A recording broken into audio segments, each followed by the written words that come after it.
Hello नमस्कार प्रणाम साथियों। तो कैसे हैं आप सब? उम्मीद करता हूं कि आप सब अच्छे होंगे, स्वस्थ होंगे, मस्त होंगे, पढ़ाई में व्यस्त होंगे। तो जैसे कि दोस्तों आज हम लोग एक सवाल को सॉल्व करने वाले हैं। काफी बच्चों को इस सवाल में परेशानी था जबकि ये ऑब्जेक्टिव में पूछा गया है। हालांकि ऑब्जेक्टिव में पूछना नहीं चाहिए लेकिन पूछ दिया तो कोई बात नहीं। मैं आपको बतलाऊंगा आप ऑब्जेक्टिव में बना सकते हैं या सब्जेक्टिव में भी पूछा जा सकता है। तो चलिए मैं इसको बताता हूँ इस सवाल को कैसे हल करना है। तो चलिए वीडियो को स्टार्ट करते हैं, इस सवाल को हल करते हैं। दोस्तों सवाल को समझेंगे, सवाल क्या कर रहा है। दो संख्याओं का लघुत्तम समापवर्तक इनके महत्तम समावर्तक का 14 गुणा है। सबसे पहले आप बात को समझेंगे। लघुत्तम समापवर्तक, लघुत्तम समापवर्तक को क्या बोलते हैं? एलसीएम। इसे क्या कहा जाता है? LCM, lowest common multiple. जी, लघुत्तम समापवर्तक को एलसीएम कहा जाता है। इनके महत्तम समापवर्तक यानी महत्तम समापवर्तक को कहते हैं एचसीएफ, हाईएस्ट कॉमन फैक्टर। तो महत्तम समापवर्तक को क्या कहा जाता है? HCF, HCF. ठीक है। अब देखिए इसको लॉजिक को समझिए। लॉजिक पहले लॉजिक को पकड़ लीजिएगा, सवाल आप रूपी बन जाएगा। मैथ क्या कहता है कि आप पहले भाई साहब लॉजिक को समझो तब मैथ आपसे बनेगा। ठीक है। अब समझिए, दो संख्याओं का लघुत्तम समापवर्तक इनके महत्तम समापवर्तक का 14 गुणा है। दो संख्याओं का, दो संख्या कोई भी हो सकता है। ए बी, आप इसे लिख सकते हैं ए बी। ए बी कोई दो संख्या हो सकता है, एक्स वाई, कुछ भी आप मान सकते हैं ना।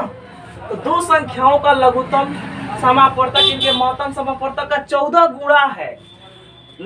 देखिए यहाँ पर अब पूर्ण विराम है। तो इसको पहले बात को समझ लेते हैं और उसको लिखते हैं। तो लघुत्तम समापवर्तक इनके महत्तम समापवर्तक का 14 गुणा है। यानी कहने का मतलब हुआ जो एलसीएम है, इन दो संख्याओं का जो एलसीएम है, एलसीएम है वो एचसीएफ का 14 गुणा है। एलसीएम जो है एचसीएफ का 14 गुणा है। तो हम लोग लिख सकते हैं एलसीएम बराबर 14 गुणा एचसीएफ, क्योंकि सवाल में बोला जा रहा है, यही सवाल में बोला गया है।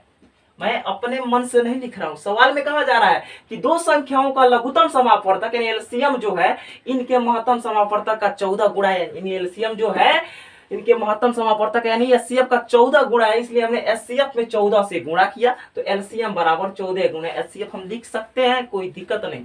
इसको थोड़ा सा आप सॉल्व करेंगे तो आप इसको ऐसे भी लिख सकते हैं 14 एचसीएफ, ऐसे लिख सकते हैं, कोई दिक्कत नहीं। इसको सॉल्व करके आप ऐसे लिख सकते हैं कि नहीं लिख सकते हैं। चलिए अब बात को समझते हैं। चलिए इसको सॉल्व करके इधर लिख ही देते हैं 14 एचसीएफ, कोई दिक्कत नहीं। आप इतना लिख सकते हैं क्योंकि 14 में जब एचसीएफ से गुणा करेंगे तो 14 एचसीएफ होगा। चलिए एलसीएम का मान हो गया 14 एचसीएफ। अब आगे बढ़ते हैं, सवाल को क्या कह रहा है। लघुत्तम समापवर्तक यानी फिर से लघुत्तम समापवर्तक यानी एलसीएम तथा माने और महत्तम समापवर्तक यानी एचसीएफ का जोड़ 600 दिया है। यानी एलसीएम प्लस एचसीएफ बराबर 600 दिया है। तो इसको पहले लिखेंगे हम लोग एलसीएम प्लस एचसीएफ, इसको अच्छा से लिखते हैं थोड़ा सा। एलसीएम प्लस एचसीएफ बराबर कितना दिया है? 600 दिया है। चलिए 600 दिया है, बात समझ गए। पूर्ण विराम है, रुक जाइए। इतना को हमने समझकर यहाँ पर लिख दिया। लघुत्तम समापवर्तक तथा एचसीएफ यानी लघुत्तम समापवर्तक तथा महत्तम समापवर्तक का जोड़ कितना है? 600। हमने लिखा एलसीएम प्लस एचसीएफ बराबर 600 दिया तो 600 लिख लिया, कोई दिक्कत नहीं। एक एक चीज को समझेंगे, भले देर क्यों ना हो जाए, वीडियो बड़ा हो जाए, बड़ा छोटा से मतलब नहीं, आपको समझ में आना चाहिए बस। चलिए, यदि एक संख्या 280 है तो दूसरी संख्या बताएं। यदि एक संख्या 280 है तो दूसरी संख्या बताएं। सवाल में पहले बोला है दो संख्याओं का लघुत्तम, तो दो संख्या में से आपको एक संख्या दे दिया है और दूसरी संख्या पूछा रहा है। तो एक संख्या को पहली संख्या बोलते हैं ना, एक संख्या माने पहली संख्या। तो पहली संख्या हम लोग इधर लिख लेते हैं, इधर लिख लेते हैं, बतलाएंगे बाद में क्या इधर लिख रहा है।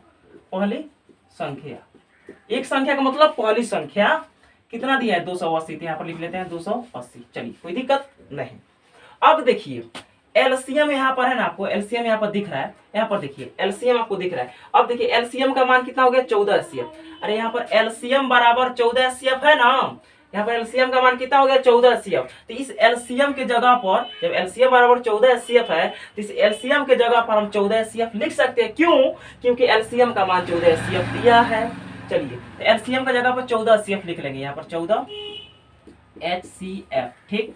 और प्लस में एक एचसीएफ यहाँ पर है ही, बराबर में 600। बोलिए कोई दिक्कत नहीं। अब देखिए 14 एचसीएफ और 1 एचसीएफ मिलकर कितना हो जाएगा? जुड़कर 15 एचसीएफ। 14 HCF और 1 HCF मिलकर कितना हो जाएगा 15 HCF। बोलिए कोई दिक्कत, बराबर में 600। चलिए ठीक है।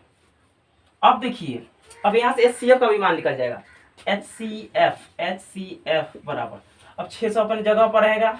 अब देखिए गुणा में 15 है तो बराबर के उधर जाएगा तो बट्टा में यानी भाग में चला जाएगा। 15 कहाँ चला गया, बट्टा में।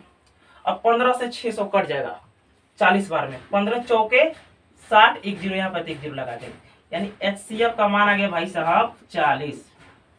ठीक है, कोई दिक्कत नहीं। अब देखिए HCF का तो मान आ गया 40, इसको थोड़ा बॉक्स में डालते हैं। ठीक है, HCF का मान कितना आ गया 40। अब देखिए यहाँ से LCM का भी मान निकल जाएगा। LCM बराबर दिया कितना 14 HCF, तो रखिए ना LCM बराबर 14 HCF, 14 HCF। ठीक है, LCM यहाँ पर देखिए LCM का परफेक्ट मान नहीं निकला था, परफेक्ट मान नहीं निकला था, 14 HCF ना था। अब इसको अंक में पूरा आ जाएगा। अब देखिए 14 LCM बराबर 14, ठीक है, अब गुणा लगा देंगे। HCF का मान कितना है 40, कितना है 40। अब देखिए LCM के यहाँ से मान कैसे निकल रहा है। अब 14 में 40 में गुना करेंगे तो 560 आएगा, 14 चौका 56, एक जीरो लगा देंगे 560।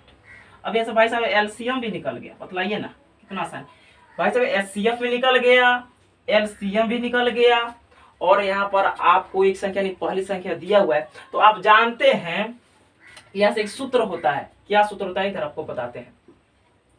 सूत्र होता है पहली संख्या गुणे दूसरी संख्या बराबर HCF गुणा LCM, HCF गुणा LCM होता है कि नहीं होता है, बताइए। पहली संख्या गुणे दूसरी संख्या बराबर HCF गुणे LCM। देखिए हमें यहाँ से HCF भी प्राप्त हो गया, ठीक है, LCM भी प्राप्त हो गया, ठीक है, और इन दोनों में से एक संख्या दिया ही है, पहली संख्या। तो पूछ क्या रहा था, दूसरी संख्या तो पूछ रहा था ना, आराम से निकलेगा। पहली संख्या दे रखा है कितना, पहली संख्या 280। देखिए अलग हमने लिखा था इसलिए ताकि आप लोग को समझाने में दिक्कत ना हो। तो पहली संख्या 280, तो पहली संख्या की जगह पर 280 रख देंगे। एक संख्या मतलब पहली संख्या, तो पहली संख्या 280, तो पहली संख्या की जगह पर 280 यहाँ पर रख देंगे 280। गुणा का चिन्ह तो गुणा लगाएंगे। दूसरी संख्या यही आपसे पूछ रहा है, क्या पूछ रहा है, दूसरी संख्या ही तो पूछा जा रहा है। तो दूसरी संख्या नहीं दिया है तो दूसरी संख्या की जगह पर दूसरी संख्या लिखेंगे। चलिए दूसरी संख्या, कोई दिक्कत नहीं। HCF यानी महत्तम समापवर्तक। तो HCF देखिए कितना दिया है, HCF 40 दिया है। HCF कितना दिया है 40, तो HCF की जगह पर क्या रखेंगे 40। चलिए गुणा, इसको 40 को अच्छा से बनाते हैं। चलिए गुणा है तो गुणा लगा दिया। LCM यानी लघुत्तम समापवर्तक। देखिए LCM कितना है 560, तो LCM की जगह पे 560, कोई दिक्कत नहीं। एक काम कीजिए, आप चाहे इन दोनों का आपस में गुणा कर सकते हैं, लेकिन ज्यादा गुणा करने की जरूरत नहीं है। अब दूसरी संख्या निकालना है तो यहाँ पर लिखेंगे दूसरी संख्या, ठीक है, बराबर 40 गुणा 560 बटा में। अब देखिए ये 280 क्या है गुणा में है, 280 क्या है गुणा में। जब भी कोई चीज गुणा में रहता है बराबर के उधर जाता है तो बट्टा में चला जाता है, नहीं भाग में। ये गुणा में है, बराबर के उधर जाएगा तो बट्टा में चला जाएगा, नहीं नीचे चला जाएगा। चलिए 280 गुणा में तो नीचे आएगा तो बट्टा में 280, ठीक है। अब देखिए एक जीरो से एक जीरो को काट देंगे। अब 28 से 56 कट जाता है दो बार में, 28 दूनी 56, 28 दूनी 56, ठीक है। लिखेंगे यहाँ पर दूसरी संख्या बराबर 40 दूना 80, यानी दूसरी संख्या आपका आ गया 80। यही आपका आंसर रहा, यही आपसे पूछा जा रहा। आई होप कि दोस्तों आप सभी को अच्छा से समझ में आ गया होगा। अगर समझ में नहीं आया है तो वीडियो को थोड़ा पीछे करके एक बार देख लीजिए, समझ में आ जाएगा। फिर भी अगर समझ में ना आया हो तो आप कमेंट में बताइएगा, फिर से मैं आपको अच्छा से अच्छा समझाने का प्रयास करता हूँ। अगर आपको भी कोई सवाल को लेकर डाउट है, दिक्कत है, आप हमसे कमेंट करके पूछ सकते हैं। तो फिर मिलते हैं एक नए वीडियो के साथ, तब तक के लिए जय हिंद, वंदे मातरम।